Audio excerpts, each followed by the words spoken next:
ಎಲ್ಲ ಸದಸ್ಯರ ದೊಡ್ಡ ಒಂದು ಅಪೇಕ್ಷೆ ಏನಿದೆ, ನಾವು ಕೇಳುವಂತ ಅವ್ರು ಯಾಕೆ ಸಮಯ ಮೀಸಲಿಟ್ಟು ಒಂದು ಪ್ರಶ್ನೆ ಕೇಳ್ತಾರೆ, ಒಂದು ಅವರಿಗೆ ಸ್ಟಾರ್ ಆಗಿ ಬರಬೇಕು ಅಥವಾ ಅನ್ಸ್ಟಾರ್ ಆದ್ರೆ ಲಿಖಿತವಾದ ಉತ್ತರ ಬರಬೇಕು, ಅದನ್ನ ಮತ್ತೆ ಫಾಲೋ ಅಪ್ ಮಾಡಿಕೊಳ್ಬೇಕಂತೇಳಿ ಅವಳ ಆಸಕ್ತಿಯಿಂದ ಆ ಟೈಮ್ ಲಿಮಿಟ್ ಅಲ್ಲಿ ಬಂದು ಕ್ವಶನ್ ಹಾಕ್ತಾರೆ. ಆದ ಕ್ವಶನ್ ಹಾಕಿದ ನಂತರ ಸ್ಟಾರ್ ಮತ್ತು ಅನ್ಸ್ಟಾರ್ ಸೆಲೆಕ್ಟ್ ಮಾಡಿ 10 ದಿವಸ ಟೈಮ್ ಕೊಡ್ತೇವೆ ನಿಮಗೆ ಮಂತ್ರಿಗಳಿಗೆ, ನಿಮ್ಮ ಅಧಿಕಾರಿ ಮುಖಾಂತರ ಉತ್ತರ ತರಿಸಿ 10 ಡೇಸ್. ಈ 10 ದಿವಸ ಟೈಮ್ ಕೊಟ್ಟರೂ ಕೂಡ ನಿಮ್ಮಲ್ಲಿ ನೋಡುವಾಗ 131ರಲ್ಲಿ 50, 55 ಬರೀ ಇದೆ ಅಲ್ಲದೆ ಸರಿಯಾದ ಆ ಉತ್ತರ ಬರ್ತಾ ಇಲ್ಲ. ಆಯ್ತು, ಯಾಕೆ ಬರಲಿಲ್ಲ ಮತ್ತು ನಾವು ಯಾವಾಗ ಕೊಡ್ತೇವೆ ಅಂತೇಳಿ ನೀವು ಟೈಮ್ ಅನ್ನು ಕೂಡ ಕೊಡೋದಿಲ್ಲ. ಅಟ್ಲೀಸ್ಟ್ ಅವತ್ತು ಬರದಿದ್ರೆ ಇದು ಬರ್ಲಿಕ್ಕೆ ಆಗಲಿ, ನಾವು ಈ ದಿವಸ ಇದ್ದನ್ನು ನಾವು ಕೊಡ್ತೇವೆ ನಮ್ಮ ಮಾಹಿತಿಯನ್ನು ಕೂಡ ಕೊಡಬೇಕು, ಅದು ಕೂಡ ಇಲ್ಲ.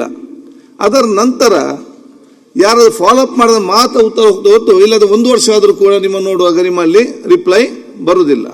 ಅದಕ್ಕಾಗಿ ನಾವು ನಮ್ಮ ಡೆಪ್ಯೂಟಿ ಲೀಡರ್ ಅವರ ಲೀಡರ್ಶಿಪ್ ಒಂದು ಕಮಿಟಿ ಮಾಡಿದ್ದೆವು.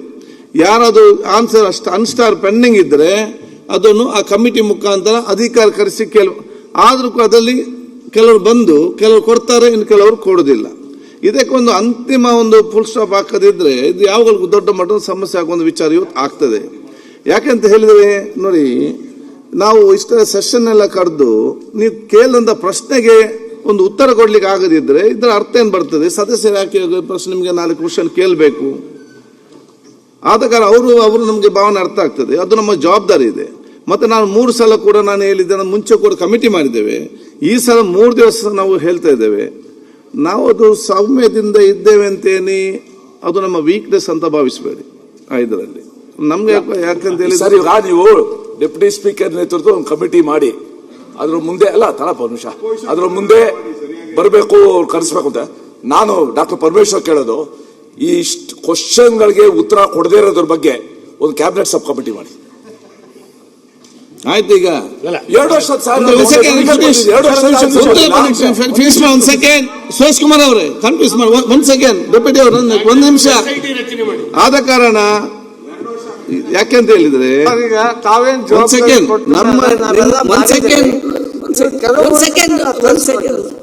ನಾವೀಗ ಮೊನ್ನೆದೇನು ಹೇಳ್ತಿದ್ದೇವೆ, ಸರ್ಕಾರ ಆ ಹೇಳಿದ್ದನ್ನು ಆ ಅಧಿಕಾರ ಕೆಲಸ ಮಾಡ್ತೆಂಬ ನಂಬಿಕೆಯಿಂದ ನಾವು ಮಾತಾಡಿಕೊಂಡು ಸುಮ್ಮನಿದ್ದೇವೆ. ಸುಮ್ಮನಿದ್ದೇನಂತ ಹೇಳಿಕೊಂಡು ಇದು ನನ್ನ ವೀಕ್ನೆಸ್ ಅಂತ ಅನಿಸೋದು ಬೇಡ. ಇದಕ್ಕೆ ಬಗ್ಗೆ ನಾವು ಒಂದು ಅಂತಿಮ ಇದಕ್ಕೆ ತರಲೇಬೇಕಾಗ್ತದೆ.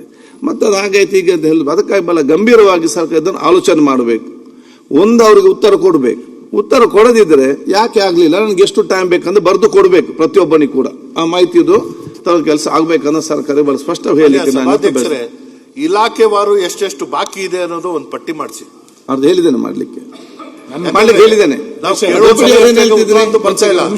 ಲಿಖಿತವಾಗಿ ಮಾನ್ಯ ಅಧ್ಯಕ್ಷ ಲಿಖಿತವಾಗಿ ಮುದ್ರಣೆ ಮಾಡ್ಕೊಂಡು ಆನ್ಲೈನ್. ಹಾಗಾಗಿ ಬಹಳ ಅದೇ ಒಂದು ನಿಮಿಷ ರೀ, ಅವ್ರದ್ದು ಬೇರೆ ಅಲ್ಲ. ನಾನು ಅಧ್ಯಕ್ಷ, ನಂದು ವಿನಂತಿ, ನಾನು ಉಪಾಧ್ಯಕ್ಷ ಮುಗಿಬಾರಪ್ಪ. ನಾನು ಸದನ ಮುಗಿಯೋದ್ರೊಳಗಾಗಿ ನಂದೇನು ಅಬ್ಜೆಕ್ಷನ್ ಇಲ್ಲ. ಆನ್ ಮಾಡಿ, ಮೈಕ್ ಆನ್ ಮಾಡಿ. ಸದನ ಮುಗಿಯೋದ್ರೊಳಗಾಗಿ ಎಲ್ಲರಿಗೂ ಮೀಟಿಂಗ್ ಕರೆದು ನಾನು ಉತ್ತರಗಳನ್ನು ಒದಗಿಸ್ತೀನಿ. ಓಕೆ.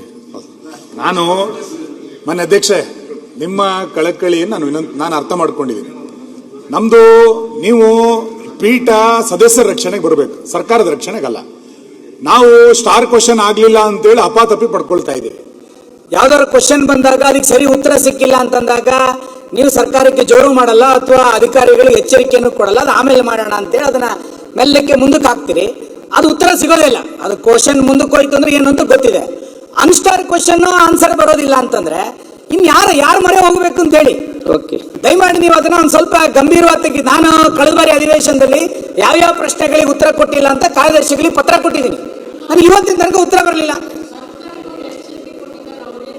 ಕ್ಷಣ ಕ್ಷಣದ ಸುದ್ದಿಗಳಿಗಾಗಿ ಫ್ರೀಡಂ ಟಿವಿ ಸಬ್ಸ್ಕ್ರೈಬ್ ಮಾಡಿ, ಲೈಕ್ ಮಾಡಿ ಹಾಗೂ ಫಾಲೋ ಮಾಡಿ. ಹೊಸ ಸುದ್ದಿಗಳ ನೋಟಿಫಿಕೇಶನ್ಗಾಗಿ ಬೆಲ್ ಐಕಾನ್ ಮೇಲೆ ಕ್ಲಿಕ್ ಮಾಡಿ.